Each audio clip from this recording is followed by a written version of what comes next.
Overrated, underrated, part 2. The list continues, and we got into more and more topics today.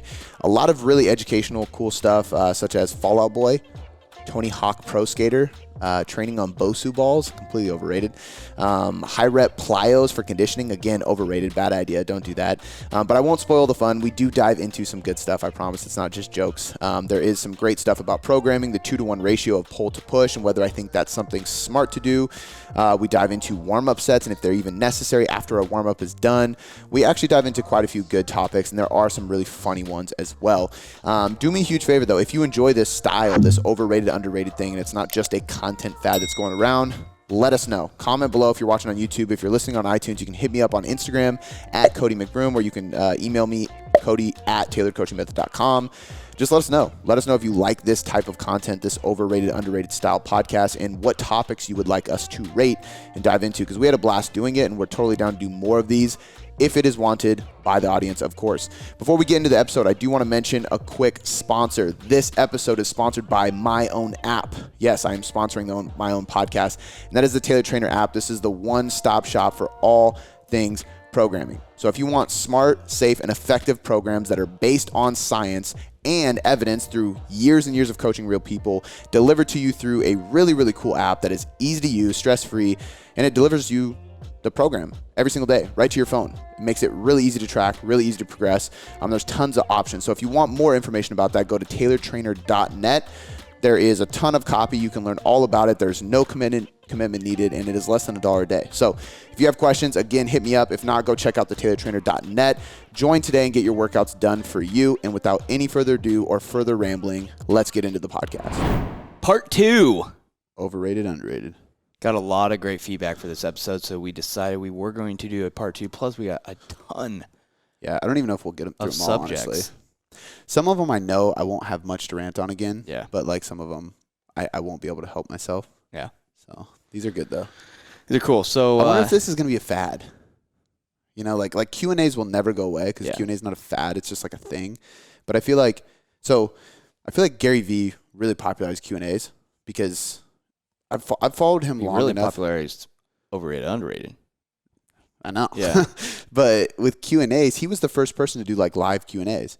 So like he would like be a keynote speaker or show up at a seminar, and he's just like, I just do better at Q&A. So who's got the first question? And I'm just like, damn, that's crazy. People hire you to speak. You just come in and I'll just do Q&As. Yeah. That's dope. But I signed the dotted line, but I told him no. Dude, and I personally feel like I would do better with that too. I just don't have the balls to do that in front of that large of a group of people like he does. Yet. Yeah. I mean, I'm not getting hired to speak in front of 10,000 people. So, yeah. But Q&As will never be a fad, but like overrated, underrated, I'm like, I wonder, because there's all these different, like, I mean, even, I guess TikTok dancing is still kind of a thing. But I mean, there's certain things that come out in content that's like, it's going to go away soon. You know what I mean? Even like the swipe workouts like have changed a lot, because for a long time it was like full workouts, and it was like real like style videos that you could watch through them. And then people started realizing like, oh, this is not like a smart thing to do. Just copy this person's daily workout when it's completely random and not personalized to me, you know, which is why I rarely do full workouts like that. And even when I do, we like break it down pretty damn detailed of what the program is, why it is that way. For sure. And caution people like, this depends on what you did yesterday and what you're going to do tomorrow. But I don't know. I feel like there's a lot of overrated, underrated going on right now. And I just wonder if it's going to shift.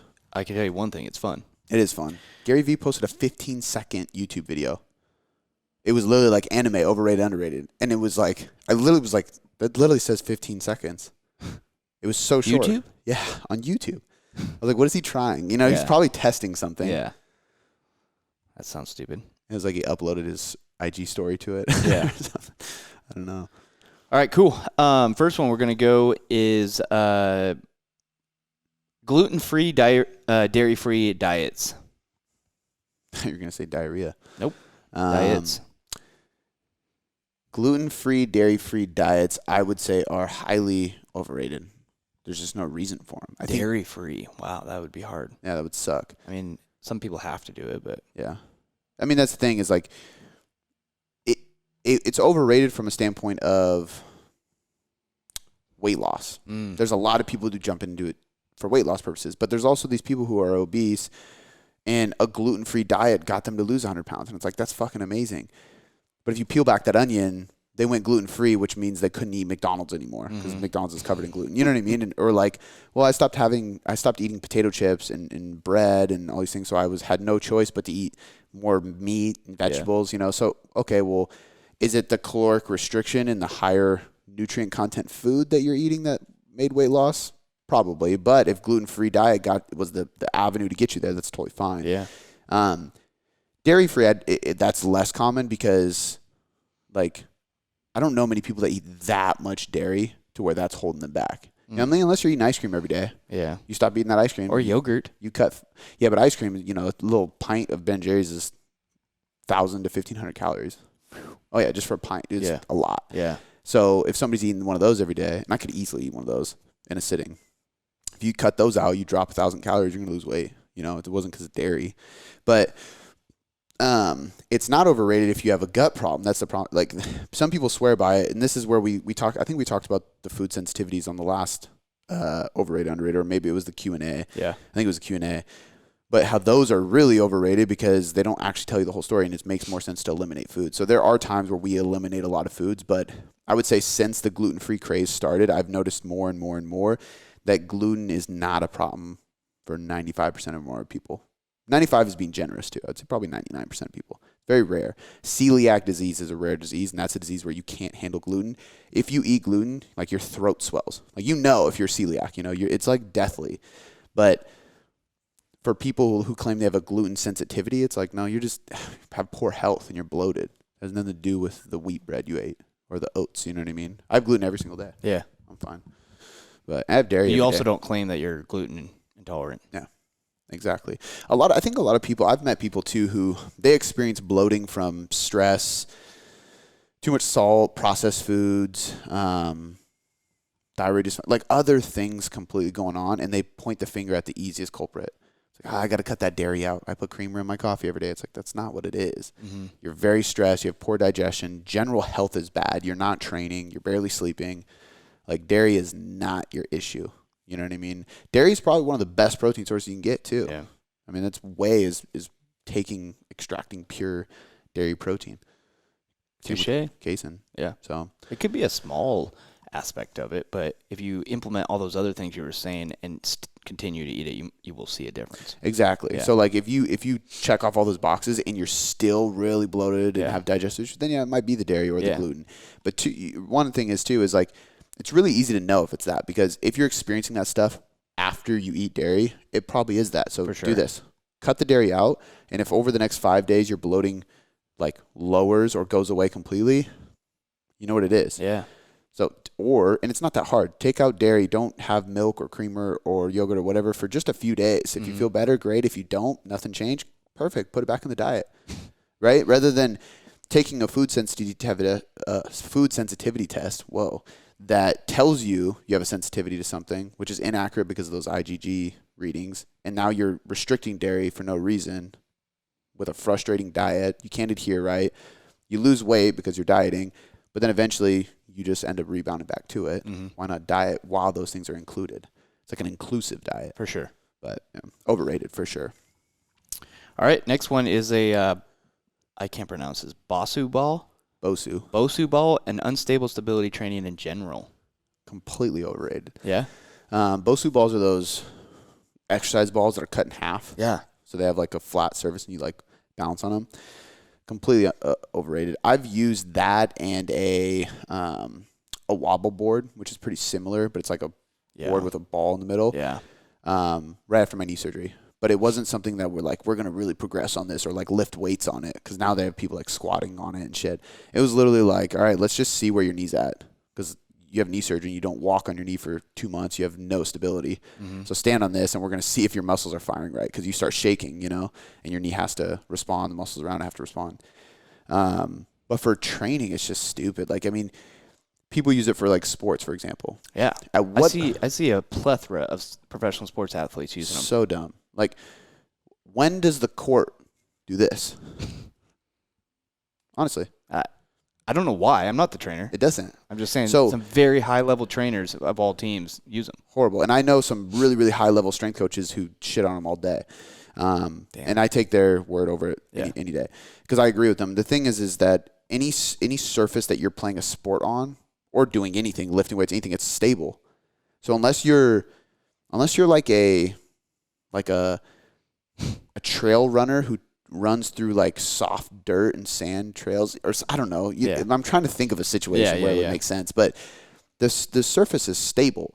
So the unstable aspect is external forces being applied on you. So instead of me standing on a wobble ball, how about I stand in a squat position, I brace, and then I have a band pulling me one way and I try to resist it, right? Or even like in a plank position, we used to do this plank, and we would just like use our feet, but just kind of nudge the athlete while he's in a plank. And we're like, don't move. And we're nudging you, right? Or we'd put bands around a sandbag. They hug the sandbag and we pull the sandbag in different directions. He's trying to just resist that rotation. That's a form of instability, right? But you're on a stable surface because on a football field, on a baseball field, on a basketball court, whatever, it's stable. It's just asking for injury, right? And now you do a lunge or a push-up or a bench press or a barbell squat or anything on that stability ball, that BOSU ball, you have to dramatically lower the load. So now you're sacrificing strength and force production, which does improve the athlete's performance for this weird half-shaped ball. Now, there is a time and place for some slight instability style training. Like, have you seen the sand dune stepper I have out there? Like that big foam pad? That makes sense. Now, like, I'll do a jump and land on that in single leg and stuff like that, but it's not for strength. It's more for my ankles and for my knees and stuff like that. And it's usually in my warm-up. I'll use it for my knees if I'm doing, like, a press just because the ground is fucking hard. I don't want to put my knees on it. But that has limited, like, use. Like, I might do maybe an RDL. I probably wouldn't really squat on it. I think it's those BOSU balls. Yeah, you can say are more for rehabilitation. Rehab? Yeah. Say rehab. Jesus. Rehab is short for rehabilitation. Yes. I would say so, and I think that sometimes for core training. So like if you do a plank on them, like if you have it the round side down and you hold the outside, you can hold a plank. And then that same thing I was talking about with pushing, it kind of does that. Okay. So you can challenge your core and stuff. Where it's an issue is when people are doing single leg squats on it or barbell squats. And I'm like, you have $1 million athlete, actually nowadays multi-million dollar athlete standing on that. Yeah. Sure you want to do that? Like it's probably not a good idea. Damn. But you think about it, if they're still doing it today over the last 5 years to be conservative and they haven't had any injuries. You think if plenty of people have had injuries. Why would they still do it? It's like a doctor recommending ice after an injury. There's a lot of research now that shows ice is not the best answer after injury or after surgery because it stops blood flow from getting to the area. Yeah. So if you don't put ice on it and you actually move, I think it's restricting the swelling. 100%. Yeah, okay. But for an athlete, you actually want more blood flow to that muscle and to that joint because it actually helps heal. And actually, really, really good podcast if anybody's interested in this, if you train athletes or anything, from Squat University. I would love to get him on the podcast. It's called How to Recover from Injuries as an Athlete or something like that. It's one of his later episodes, but it was actually a really cool deep dive. I don't remember his name. Dr. something. Squat University. Squat University is his brand. He has if you're listening, you know who he is. He's got 1 million followers on Instagram, huge podcast. Like he's a really successful PT trainer. But like, here's the thing. So like, if you, not to pick on you, but if you fucking sprain your wrist or something, I would say, ice it, take ibuprofen. It's fine. Because like the thing you're not worried about is like making it stronger and getting back to training. Like you're like, I need to use this for work. You know what I mean? Whereas for me, to an extent, it's the same, but also to an extent, I'm more focused on like, okay, how do I get back to training at full capacity? For sure. Ice is a Band-Aid. Letting blood flow go to it and heal itself is an adaptation. That's going to help. Good God. It's honestly, that's a paradigm shift. Because for the longest time, they teach RICE, rest, ice, compression, elevation, right? And now it's like, I don't know about the ice part, which is kind of crazy. Wow. you wouldn't think that. Yeah. Ice also blunts your pain receptors. Yeah. So for a lot of people, they think it's healing. It's not. It's just numbing the pain. Yeah. So, which at times, like, you need to do that because if you're in a lot of fucking pain. Yeah. So it's all context specific. Totally. But that's the whole point. Even like, I mean, doctors with testosterone, Like that's another one. Like the range is so low. Like healthy men should not be at 300 as a marker for testosterone. Yet that's the low end of the range. And as long as you're at or above 300, you're fine. It's like, no, that's not healthy. What is a good range? Closer to 1,000, but it depends on your age. Yeah. Now the reference range is like, I think 300 to 800. But if you go back 100 years, it would have been like 800 to 1,500 or 1,600 or something like that. I don't know the exact numbers. I just know it's dramatically different. So I think sometimes things are just, they've been around for so long, it's hard to kick them away. And if we think about some strength coaches get into, like, you know, I know a couple personally, and I'm not saying that I don't even know if they use Bosu ball, so this isn't targeting them. It's just the only ones I know. They've been doing it for 20 years. Yeah. So they get in 20 years ago, the science and everything they've learned up to that point is like their base. When you're traveling and training pro athletes, do you think you have a lot of time to get updated certifications and take courses or continued education through college? Yeah. Probably not. Yeah. I run a business and I have no time for that shit, barely. So let alone somebody traveling with, you know what I mean? So I to an extent, it's like, that's what they know. You don't know what you don't know. Yeah. You know what I mean? There So I think it's changing. And I've heard Joe DeFranco talk about this a lot, and he makes a lot of good points, and he made his career off training NFL players. So it's like, yeah. Dope. Overrated. All right, next one is overrated, underrated. Knowing your 1 rep max. That's hard. Depends. Yeah, a lot of people, I feel like. Not everybody needs to know. There's a lot of people on both sides. Like I feel like there's a lot of like in the hypertrophy bodybuilding world, they say it's overrated, and then a lot of people in the strength world say like you can't not know. You know what I mean? This is Cody's podcast, so I'm gonna say underrated.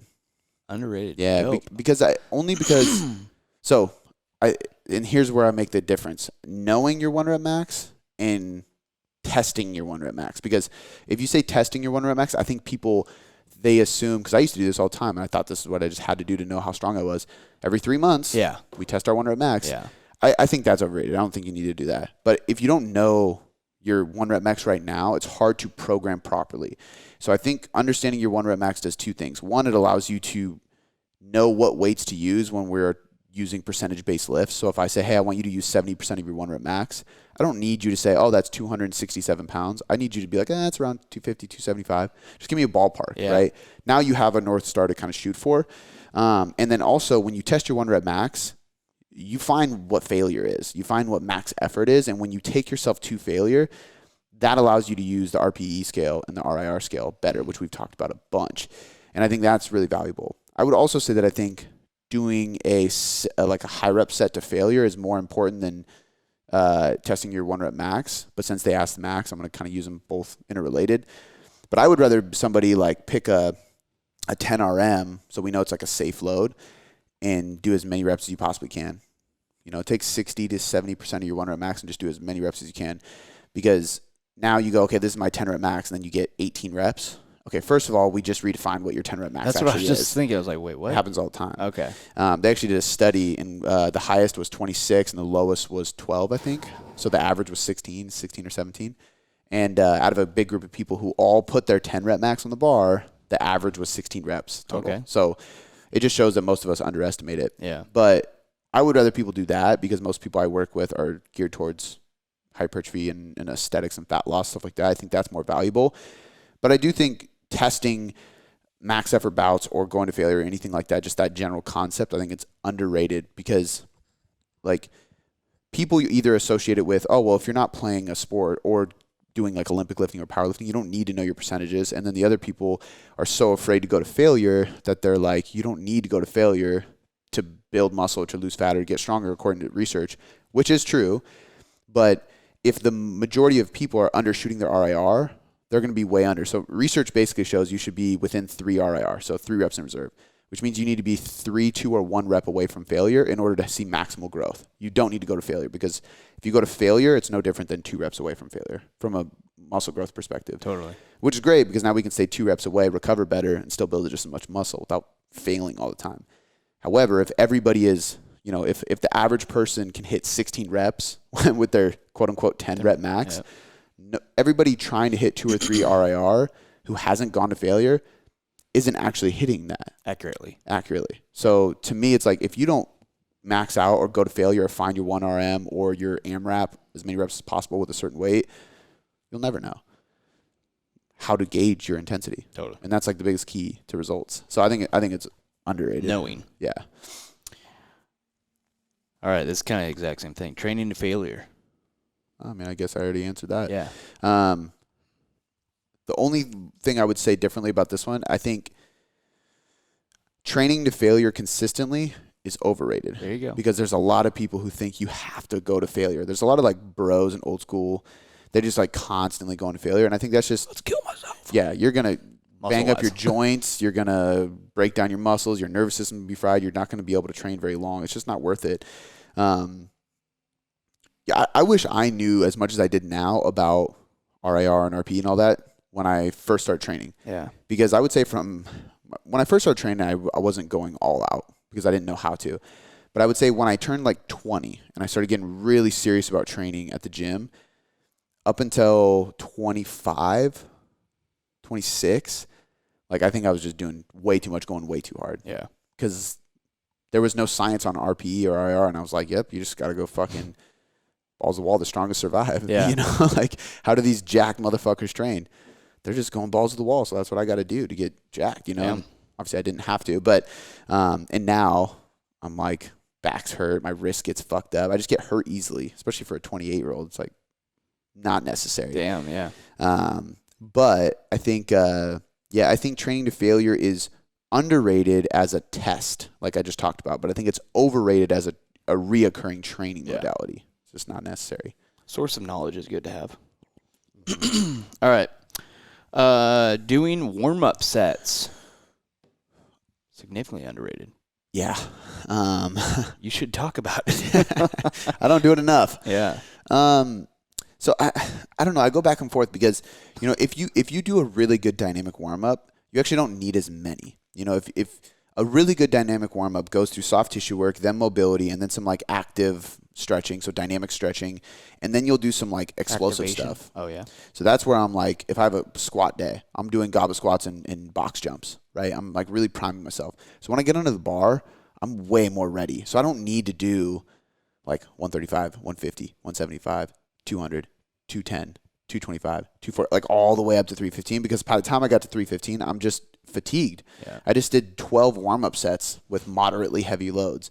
So I think if you warm up properly, you don't need to do as many, but you definitely can't do none. I mean, there used to be times where like I'd be starting late and they'd already have 225 on the bar, and I'm like, I'm in, and I would just get on the bar because I wanted to catch up to the guys.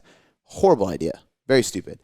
I never really got hurt doing it. I was also really young, and I would go through a warm-up, but I do think it shows like there's a balance to be had. I think some people take warm-ups too long, and then they're in the squat rack for an hour because they just do so many.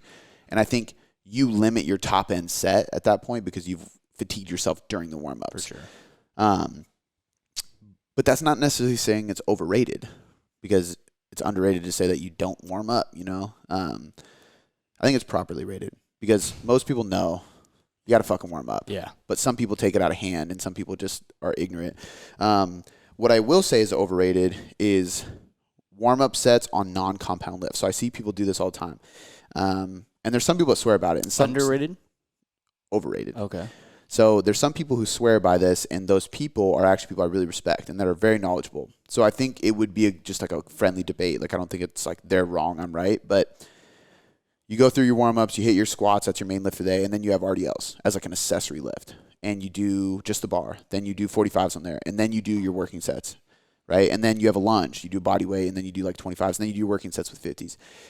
That, to me, is unnecessary, because now I'm adding, even though it's unloaded or lightly loaded and technically it's not working sets, those are still sets on your joints, on your tendons, on your ligaments, on your muscles. That's a lot of volume, right? So even on paper, you're only doing 4 sets, but if you do 2 warm-up sets for everything you do, you're really doing way more than just those 4 sets. You're doing 6 per exercise, which adds up.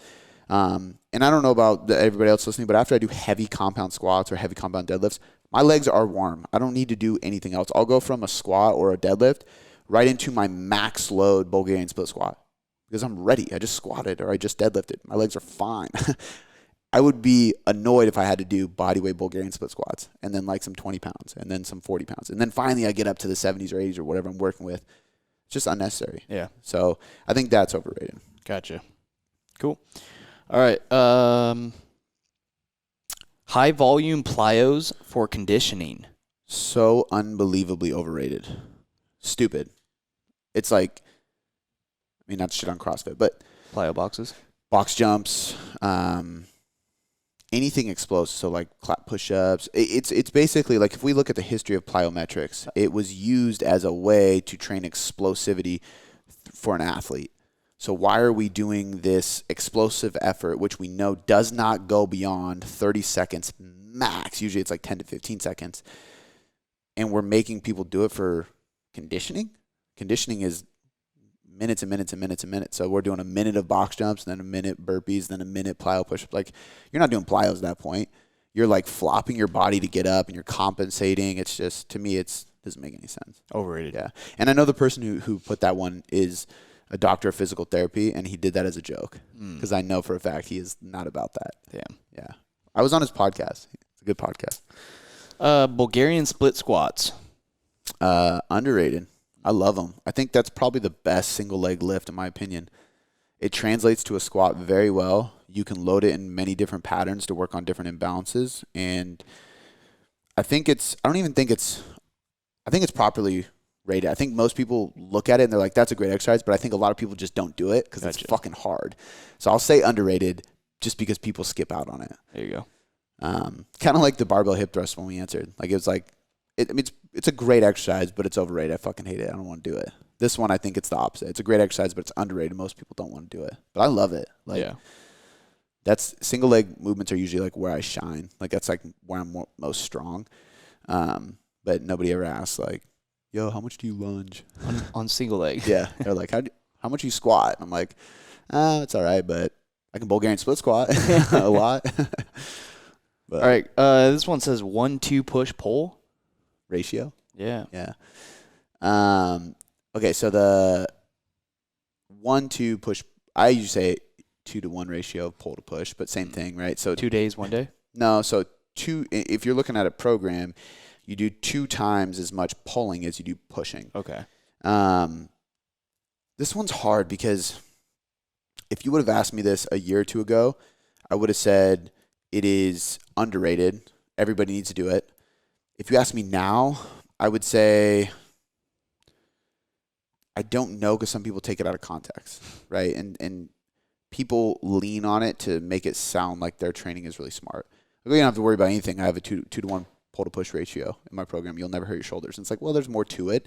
And some people don't need that. You know, I've worked with people who are very, very trap dominant or very, very lat dominant, or physique competitors who their weak point is their chest or their shoulders, right? And they don't have any shoulder issues. So as long as I'm doing soft tissue work, I'm doing mobility, I'm actually going to have the opposite. I'm going to have 2 times as many pressing as pulling because they're an aesthetic athlete and they like their traps back. That's all fine. Yeah.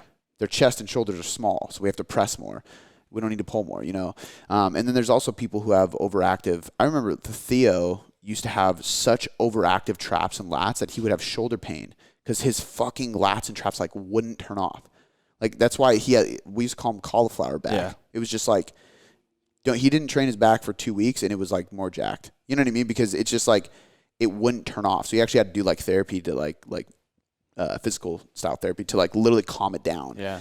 And he could bench a fuck ton, but he always had a small chest, huge back. And it's just like, that guy does not need to do 2 times as many pulls as presses at all because his back is overactive. You know, there's a lot of people who need this for lower body too. They need twice as much pulling. So deadlifts, RDLs, hip thrusts, it's really like extension versus squats, which is technically a press from the floor. Deadlift, you're pulling from the floor because they sit all day. So they're constantly in a flex position. So we need to get them in an extended position. But there's also people that are the exact opposite. Depends on what their job is. You might not need that. You think people need a 2-to-1 upper body push to pull? No, definitely not. Very rarely. Gotcha. Unless you're one of these people who is overactive in their back, usually traps or lats, like I said with Theo, or you're overactive in your glutes and hamstrings, which is very, very rare. Or you're a physique competitor who needs to isolate the pressing muscles more than the pulling muscles. And in that case, we just got to make sure we keep your shoulders healthy. But Here's what I would say. I would say that for Gen Pop and for most people, the 2-to-1 ratio is pretty smart, in my opinion. I think it really does simplify things, and a lot of people are, like for me, I have a 2-to-1 pull to push ratio because this is what I do all day. That's it. You know what I mean? We're talking about my wrist, right? My wrist been bugging me. I was like, all right, so what do I like really need to work on because I have a massage tomorrow? And she's like, you need to like get her to get your shoulder to open up because you're in a very protracted position. So my shoulders roll forward because I type all day and I use my mouse and everything. So when I train, I'm automatically in what's called an anterior glide of my scapula, which is going to pull on the tendons, ligaments, and it's going all the way down to my wrist. So for me, 100%, more face pulls, more pull aparts, more rows. And even if it's just like an insurance policy, I've had plenty of people, I mean, you've seen it, like, oh, face pulls again. You've said it to me. Mm-hmm. It's like face pulls every day. Like, it's one of those things, like, it can't hurt you unless you're rare like Theo and your traps won't fucking turn off. But for most people, that's going to prevent a lot of shoulder issues and postural issues. So it's like, why not do it? That's a good point. I think the concept for Gen Pop, I think, is underrated. I think it's a really smart idea. I just think a lot of people just used it as a way, like they heard like John Rusin say, because he was the first one to come out with it. They hear Dr. John Rusin say it, and then they slap it all over their programming, and they don't really understand how to execute it or why they're doing it or when it's not necessarily necessary. Yeah, I'm actually interested because this is the same guy that asked the plyo question. He's a doctor of physical therapy, so he's really fucking smart. So I'd actually be interested. What he thinks. Yeah. I'm wondering if he's going to listen to this and be like, yep, I agree, or be like, no, dude, it's overrated. But I would say underrated for the population I work with. Cool. All right, we're going to change directions here. Tony Hawk's Pro Skater. I mean, I feel like that was rated pretty high. Yeah. It's the best skateboarding game of all time. I wouldn't say it's underrated, but it's properly rated. I would say it's properly rated. Yeah. I mean, it was the shit for a long time. Yeah. I mean, it was dope. That was I wanted to say it still is, but yeah. They just came out with a new one. Yeah. Tony Hawk Pro Skater 6, I think. Yeah. It's like super real. Yeah. It's ridiculous. I haven't seen it, but. There was another. Skate was a cool one too. Never heard of it. So Skate is a game that you play like pig or horse in basketball. Oh, okay. Right? Like you spell SKATE. Yeah. I do a kickflip, you got to do a kickflip. Yeah. I do a nollie, you got to do a nollie. Well, Skate was like the video game version of that. Okay. Yeah. And it was like, they used to do, I think at the barracks, they used to play Skate, and it was so dope. You'd go on you'd buy back then DVDs or whatever, and they would record like pro skaters playing Skate with each other. And it's just so crazy. Like a game of Skate lasts like 4 hours. Yeah. Because they can just do so many things. Yeah. They had that at the X Games. Absolutely. I watched it on YouTube. Like Nigel Houston or whatever played Skate with this other dude. And they're doing like quadruple flips down a stairwell. And then they're like, you got to do it now too. Isn't that crazy? Yeah. Yeah, Nigel Houston's a beast. He's probably the best skateboarder alive, honestly. I think, absolutely. He's won the most. He's titled. I remember getting the Element video. I don't remember what it's called. When he was 12, 13. Yeah. Just had dreads down to his ass. Like, he was just this little kid. I don't know him that long, but. Yeah, he would cut him, Jamaican dude. But, he's doing stupid stuff. I mean, like, I was going to say some stuff that you would be like, oh, yeah, what's that? Kickflip, backflip down a huge stair. But, like, it's just nuts seeing a little kid do that. Yeah. There's this new girl, dude. She's from Japan. She's 13. Dude, like, she's so good. It makes no sense. Yeah. 13 years old, and she's just crushing it. And even her swag on the board is, like, so above her age. Did you show me that video the other day? Of what? That girl? I think you showed me. You were watching it on your computer? No, that's she's way older than 13. Oh. She's from Brazil. But, yeah. This girl actually might be from Brazil now that I think about it. I think she is from Brazil. She's not from Japan. She was skating in Japan on the video I watched. But insane. Yeah. You're like 500,000 followers. It's funny because you're watching these skate videos and she doesn't look 13 because she's so mature on a skateboard. Yeah. And then it was like her 13th birthday and she's holding her cake and you look at her smile and her little baby teeth and you're like, wow, you're a child. Yeah.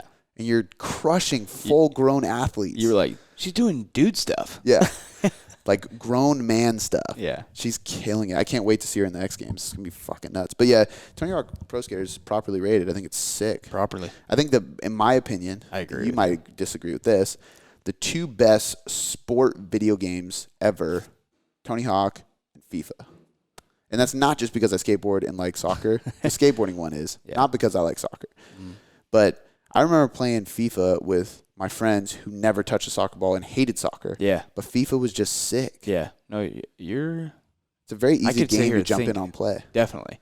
Very easy concept. Yeah. I mean, just pass. Yeah. And shoot. Yeah. But basketball, you had to know all the joystick moves. You had to know all the... Oh, yeah. I wasn't even attempting 2K, whatever. Yeah. Or Madden. Sports honestly. games. I think Madden's up there, but the thing that people argue about Madden is that it has not changed in so many years. Yeah. It's the exact same gameplay. A little bit better. They argue graphics. that that's a good thing or a bad thing? Horrible. Oh, okay. Like almost says, they just take your money. Yeah. They're just like, here's the same game, a little updated, but 20, 21. Does 2K change? Yeah. I mean, there's lots of new things about that. They added like the playground and like a lot of different things, but Madden, not much change. And again, I don't play sports games. So. What about, was there an MLB something? Oh, yeah. Nobody, there is. Nobody probably plays that. No, but there's one that came out on PlayStation that like was revolutionary. It's called like The Fielder. Man, I can't remember, dude. But there's one that came out on PlayStation 4 that like nobody else. It was exclusive to PlayStation. I'm not a big baseball guy. No. I like going to the beer garden at the Mariners games. Sometimes they'd be like, all right, game's over. And I'm like, damn, the game's over. Yeah. Who won? I mean, I think not 80, but well over 50% of the people at that baseball game say that exact same thing. Yeah. Like, wait, what's it? It's just like when they open the field Yeah. and the sun's coming in over the top. We're talking Seattle here. Yeah. Beer, like, right, you start at Pyramid across the street. Yeah. Brewery, it's perfect. Not anymore. Yeah, it was just a few years ago that I went. You know, Pyramid shut down. Yeah, because of COVID, right? Yeah. Yeah. It's not going to be the same. Last thing I'll say is Blitz. I remember that game. Oh, dude. That game was sick. Yeah. That's football game? Yeah. That's like N64 days, though, right? NFL Blitz. Yeah, that game was sick. God. Dude, you remember Celebrity Deathmatch? I never played the game. Oh, dude, me and my brother used to stay up all night playing that. Oh, wow. Because you could just pick celebrities and just... That was the difference between your household and mine. I was playing Super Smash Brothers. Celebrity Deathmatch. Pikachu. Yeah. Okay, let's keep going. That's good. Pelvic floor training. Underrated. Greatly underrated. Especially if you're pregnant or you just had a baby or you're about to have a baby. Yeah. Like early stages of pregnancy and then full-blown pregnancy and then post-pregnancy. I mean, that's kind of an obvious. Usually that's the only time people step into it, though. People usually go, oh, I'm going to have to push a baby out. I should probably train my pelvic floor because that's what helps you push the baby out. And that's smart. They start training it because of that. But, for example, when I hurt my back, first thing I started doing, pelvic floor training. Yeah. Laying on the ground and doing weird breathing drills and then putting myself in different positions of like a crawling and then laying on my back like a dead bug and just executing on breath work. Putting my hip in certain position, rotating my legs or my arms in a certain way, exhaling, breathing in. It's all pelvic floor training. It's deep abdominal muscles. For sure. It's great for, like I said, pregnancy, but also for anybody who wants to prevent lower back issues or strengthen their core from the inside out, right? Like you can have abs, but if your internal obliques and your transverse abdominis and your pelvic floor muscles are weak, you're still going to hurt your back. Your core's not going to do shit for you. Yeah. And sit-ups aren't going to protect your back. They'll just make your abs look good. So there's a place for them. I do sit-ups too. But I think that's one thing that I kind of slowly let creep out of my programming personally because it's stagnant. It's stagnant. It's boring. There's not really a way to progress it. You just keep doing the same thing, right? Because we're not going to start loading this pelvic floor training. We're severely underrated, though. Severely underrated, yeah. It's the consistency thing. Like, hey, do this simple thing every fucking day for a long time. You know, after a while, you kind of like slowly let it go, and you feel fine, and then you get hurt. Yeah. Like, fuck, I got to go back to that. So, very underrated. Cool. It's a great one. Back to personality. This is ridiculous. Fallout Boy. The band. Severely overrated. Extremely overrated. Yeah, I mean they're good, but wow, that's who put that? I don't even think Probably they're good. Your brother. No, my brother doesn't have an Instagram. Oh, anymore. He deleted it, and he was just like, "Yeah, I like life way better without Instagram, dude." I was like, "Good for you, man." Yeah. Yeah, I've never liked Fall Out Boy. So like, I went through like when Fall Out Boy came out, I was like pretty into like real punk. So I was like this is just like a band full of wimps, and like I don't want to have anything to do with it. And I'm a loser if I listen to them because my brother will think I'm lame. Yeah. Because he's even more punk than me. Yeah. Like, so they're just like, I mean, they're very, very emo. So like when I was really into punk, like emo was just like poser. Like they're like wannabe punk rockers. And then like I started listening to, I think Under Oath was like the first one, and it was like a little bit more hardcore and screaming, you know. And then I started listening to like some Silverstein, Census Fail, Day to Remember. And then like those are they call it post-hardcore. No idea why. Because it's just basically like emo, and then every once in a while they'll fucking scream into the mic. And I still listen to that shit today. I like that. But Fall Out Boy, I don't know. Something about them I never liked them. I didn't like them, quote unquote, but I did enjoy and listen to a few of their songs, for sure. I would say they're good artists because they they were popular. Yeah. If anybody gets that popular, you're good at what you do. Yeah. I just personally don't. There's some overrated things that are extremely popular that give me extreme migraines. I don't think they're good artists, but that's the day of social media. That's the day of popularity. Yeah, there's a lot of bands like that actually that are just horrible. I mean, but here's the thing. It's music is 100% preference. 100%. I almost said something specific I think is extremely horrible, but other people be like, you're wrong. Yeah, because you know what? Like, so Fall Out Boy, I think sucks. They give me a headache. They're terrible, whatever. Not literally. They don't give me a headache. But say I don't like them, and then the guitar player goes out and plays Stairway to Heaven, which is one of the greatest songs of all time. Yeah. Like, I can say you're a talented guitarist. Yeah. But my opinion is that your band sucks. Yeah. So, because there's a lot of country that you and Shannon listen to that I'm like, oh, God, this is horrible. But I can't say they're bad artists. Yeah. I just think it sucks. Yeah. You know what I mean? All right. I always say I like country, and then they'll be like, "Oh yeah, we listen to." I'm like, "Oh, Florida Georgia Line." I say it on purpose to people that are like, "That's not country." You gotcha. They got catchy hooks, man, and I actually don't mind them. Dude, I went and saw them in Austin. I saw them live. You did? Yeah, that was the first country band, pop country. Is that absolutely that I've ever seen. Yeah. And I actually was like, "Oh, they just want to party." It was just kind of dope. It was a party to say the least. Yeah, it was so much fun. I'm not a huge fan of them, but they can put a good concert on. Yeah, they do have a good time. All right. Counting macros. Underrated. It depends. Yeah, I think What's your goal? So I don't even think that. I think it depends on this. It depends if we're talking about just the audience of this podcast, then I would say it's properly rated. Because everybody listening to this knows that we believe in tracking macros, and we think it's a smart idea and it's a tool. Because even like in an it depends situation, I've changed my mind on this a lot. There's people who maybe shouldn't track macros, but I don't think it's an indefinite answer. It's like, hey, right now you need to work on stress, your relationship with food, relationship with the body, whatever. And eventually we're going to track macros because it's the only way to 100% guarantee to get you a result. You know what I mean? Like, I always use the money thing. It's like you go to your financial advisor and you're like, oh, I want to take my family on a vacation, but I don't want to budget and I don't want to save any money for it. They're like, whoa. Good luck going on a trip. Yeah. You know what I mean?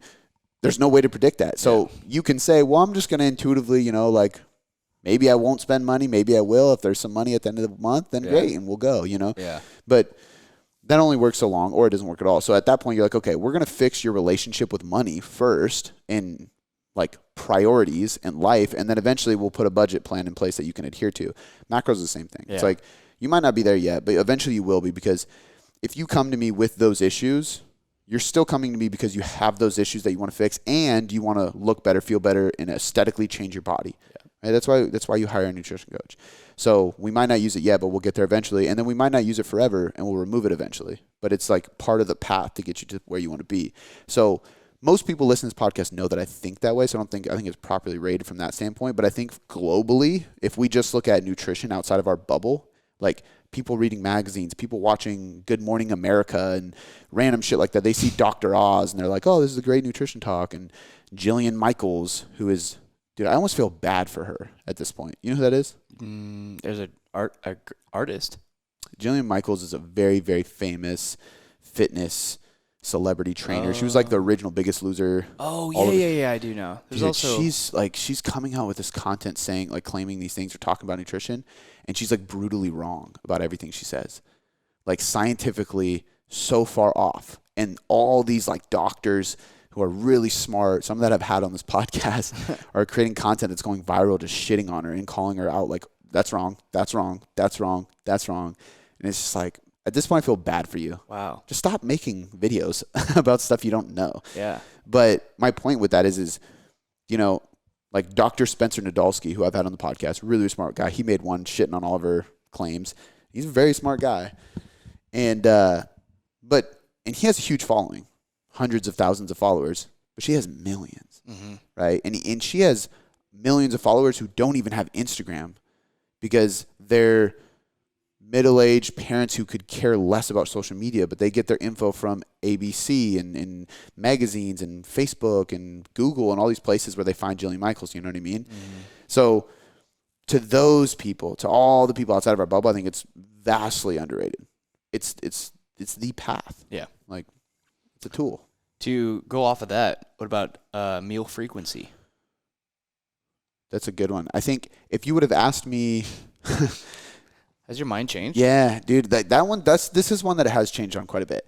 So if you would have asked me 5 or 6 years ago, I would have said it's underrated because I was very like bro bodybuilder, like you got to eat, you know, and it might have been longer than 5 years ago, but once upon times, like you got to eat 5 or 6 meals a day. You got to spread them out every 2 to 3 hours. You got to have this much protein each meal. Like it's got to be so structured. And like the more meals you have in a day, the more you're revving your metabolism up. Completely false. It's based more on total calories. So if you have 3 meals or 6 meals, calories equate, it doesn't matter. Your metabolism is going to do the same thing. But, you know, fast forward, it was like it doesn't matter at all as long as we can get you to adhere to your caloric intake, which I still think is usually the best answer for most people. But then there's a next level when you start getting more advanced, and it actually does play a big role. Chrononutrition is 100% about nutrient timing. And if you time your meals in a certain way, and when you're not eating in a certain way, following chrononutrition, you may be able to improve your metabolism and metabolic rate and your caloric expenditure on maintenance, your sleep patterns and circadian rhythm. So like 2 groups, one following those meal timing, one not, and we see all those extra benefits, it matters. Totally. You know. But if somebody comes to me and they've never tracked a macro before, the last thing I'm going to do is, hey, we're going to do this thing called chrononutrition. Like you're going to time your meals and you're not going to eat at these periods. You know what I mean? That's just confusing as fuck. It gives you that extra 5 to 10%. Yeah. 90% of people don't need that extra 5 to 10% yet. So I'm kind of in the middle. I personally, like my thoughts on it are properly rated as a whole. I don't know what people think. I think it's starting to be more emerged. I mean, there's even good research that shows like if you dose your protein every 3 to 5 hours, you're probably going to build a little more muscle and recover a little bit better. Are you going to notice that in 8 weeks? Probably not. But 8 months? Probably. So if you're super consistent, maybe meal timing does matter a little bit more. You know, for somebody like me, I'm very specific about it because I'm not stopping anytime soon. So I might as well try to squeeze out every ounce I can. And then the last thing I'd say too is like daily calories, of course, always matter most. But sometimes for some people, if I give you a certain amount of calories and I don't teach you how to set up your meals and we don't place your meals at times where your work and your life and all those things allow it, then you're probably not going to adhere to those calories.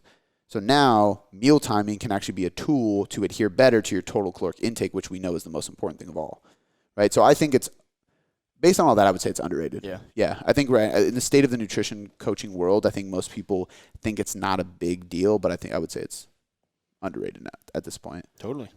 Based on actually pretty new research, which is cool. Let's go to the next one. It says rack pulls. Overrated. Rack pulls. Yeah. Rack pull is it's a deadlift, but it's out of a rack. I mean, you can technically set up blocks and do it off that, but basically it's pulling. Like those 2 bars that come off the. Yeah. Okay. Yep. Exactly. I don't even know what those are called. They're called like long hooks or something like that. But basically, you're doing a deadlift from like just below your knees. Yeah. So we're limiting the range of motion. So I mean, it's a good lift because you know I can. Just for easy numbers, let's say I can deadlift 300 pounds off the floor. For one, I can do way more than that for the people listening. You should have said 100. I know, I should have said like 500 or something. But let's say 300 for easy math. 300. Okay, well, I could probably do 400 off of a rack pull. because I'm taking away a foot from the floor, and the floor is usually the hardest part of the lift, right?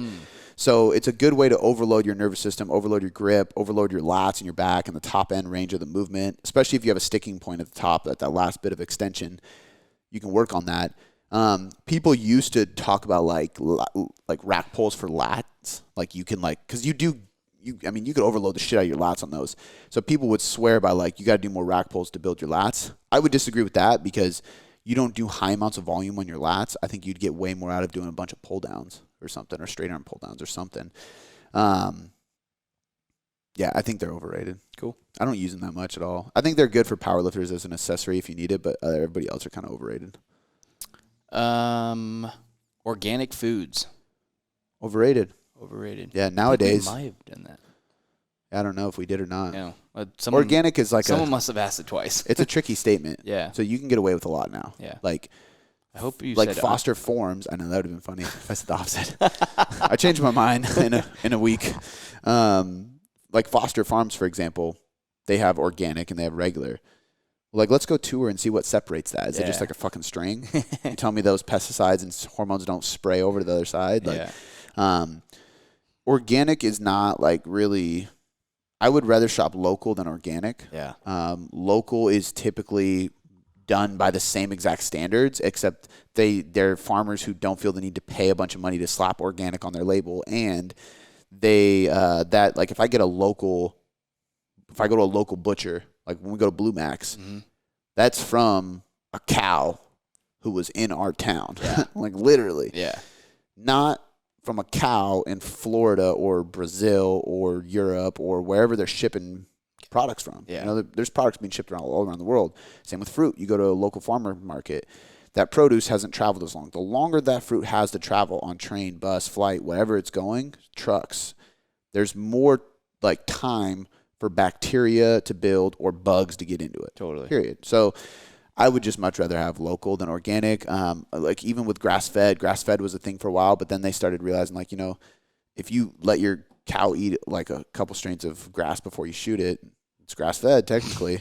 So they have to call it grass-fed, grass-finished, which is crazy. Like they keep coming up with like your label is going to be 2 sentences long by the time, you know, because they keep finding loopholes. Yeah. So I think you got to be careful. The thing I would say is like there's like it's either the Dirty Dozen or Sinful 7 or something like that. And it's basically like these are the 7 you need to find organic or the 12 that you need to find organic or whatever. But like, for example, a banana has a hard shell around it, a hard skin, right? Far more protected than a berry. Mm-hmm. So a berry, you're probably going to want to get organic and local and protected. Yeah. Banana, who gives a shit? Yeah. Avocado, that is a very hard shell. Nothing getting in there. You can just have regular. You don't need organic for that. You don't need local. And that's not to say, because some farms who are organic are strictly organic, you know, and they're great. And I would buy organic farms that are strictly just organic farms, especially if they're local, versus a farm that has both regular and like Foster Farms, and then they have Foster Organic Farms. I don't trust that. Damn. So you got to be careful with some of them. But like the way to look at it is like if it has a hard shell or skin, you're more likely to be safe not worrying about it being organic or anything like that. And then with meat, the less fat, the less typically they say like hormones and pesticide stuff sticks to fat cells. And for sure. So if you have a fatty steak, you should probably get grass-fed steak, right? Grass-fed beef, that's why it's very popular. Cage-free eggs are great, organic cage-free, but I would be more focused on getting organic grass-fed, grass-finished steak than I would be chicken. Yeah. But I usually shop local for all that. Yeah. Eggs, meat. Yeah. The eggs we get them from Fred Meyer, but they're a local organic brand, and they actually, it's almost like makes me sad getting them, but there's like a picture of the chickens. And there's like a little pamphlet inside. Weird. And it literally shows like, because it's called Happy Hens or something like that. And I know like, so basically like this is the parent of the eggs I'm eating or something. Like that's weird. Kind of feel bad now. That's weird. It's like poor little chicken staring at me and I'm about to take down its eggs. Don't. All right. Alkaline water. Overrated. That's pseudoscience. It's been debunked, and I'm not overly familiar with the science. So I'm not going to dive into like what, why, and how, but I mean, at this point, you can research alkaline water and you'll find plenty of bullshit on it being debunked. Are you looking it up? I just want to see. I saw a video about it yesterday or something that I want to look at, but I don't see it. Don't matter. Yeah, alkaline. I believe it's literally alkaline water. There's like this whole thing about the alkaline diet. I actually had to school my grandma on this because she was like getting sucked in by it. You just said alkaline diet? Yeah. There's a whole bunch of shit. Okay, never mind. It was about essential water. I don't think essential water doesn't have that. Fixes you everything. I think essential water just has extra electrolytes. Brand. Yeah, and it just has extra electrolytes and stuff. Yeah. But yeah, overrated. All right, last one here. We got them through. This one is happiness and struggle. I would like to ask the person. Actually, the context of that. I'm gonna put two of them together. Okay. Happiness, struggle, and compliments. Compliments. Okay. I Okay. think they're severely underrated. Severely underrated. Yeah. I don't know about you, but I feel really good when I give somebody else a compliment. Yeah. Same as Christmas. Like When you give. Yeah. 100%. I love giving gifts way more than getting them. Me too. But at the same time, like there's something about that. Like I was on the phone with Shan just a little bit ago. She's like, "Oh, your gift got here." I was like, "What?" She's like, "Oh, I got you a gift." I was like, "Why?" She's like, "Oh, I just saw it and I thought of you." Like that kind of gift, like there's no reason for it. Yeah. But now I'm like super anxious to see what's waiting at home. Oh yeah. It doesn't matter what it is, I'm gonna be excited. But yeah, I feel like compliments are underrated. Oh like yeah. You just feel good giving them, and you feel good getting them. I think there's a lot of people who get very uncomfortable and Getting or giving? getting. Yeah. You give them a compliment and they kind of deflect. Yeah. Like, "Oh, you look pretty." "Oh, my hair is," and they're like start going off on some tangent about how they don't. Yeah. Or like instantly. Yeah. And they're deflecting because they're lacking confidence. And I've seen this with clients, men, women, tons of times. And I always tell them, like, the more you accept those compliments, the more you accept yourself and the more self-confidence you have. So I started literally just, "Oh, thank you." Yeah. Like some people find it weird, but I'm like, "Thank you." Like I'm just excited, you know? Like people like, I always try to say like I'm biased with this one because sometimes like it's just weird, but like people say, "Oh, your daughter's so cute." Instead of me just going, "I know." I'm like, "Oh, thank you." Like I'm biased, but I could not agree more, you know, because it's a great compliment and I agree. And Yeah. sweet. It makes me love her 10 times more every time. For sure. Go ahead. I was going to switch to happiness and struggle. Yeah. But I think happiness and struggle is a hard one to even answer because I don't know. Is that two polar opposites? Yeah, but that's why I want to know the context. I wonder if she's referring to this as, I think it was a girl, referring to this as like struggles required to find happiness is how I kind of perceive that. And I would say that is underrated because I agree. I think that nothing great happens without struggle. You know, it's easy to go work your day job or to follow in your family's footsteps, which isn't a problem, but like, you know, like I was going to go do the same thing my dad did, which is sell oil. And I was like, well, fuck it. I mean, I guess I can sell oil. I would have been miserable. I don't like oil. So I think to me, I do think struggle is required for happiness. And I think that's an underrated concept.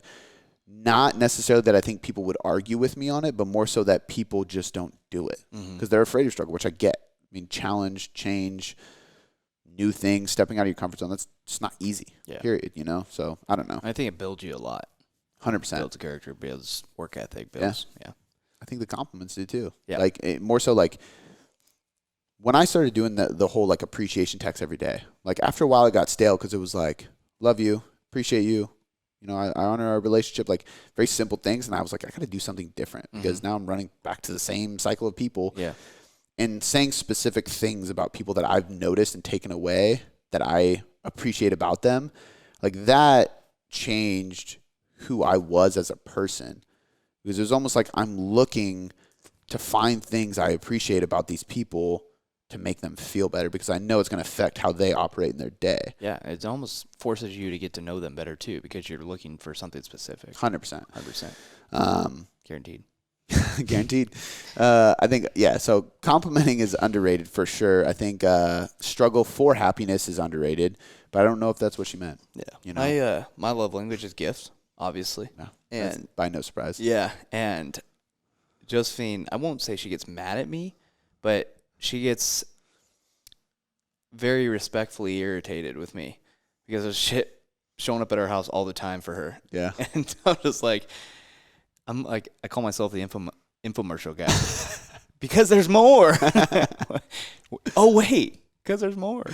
But that's such a good problem to have. Yeah. Yeah.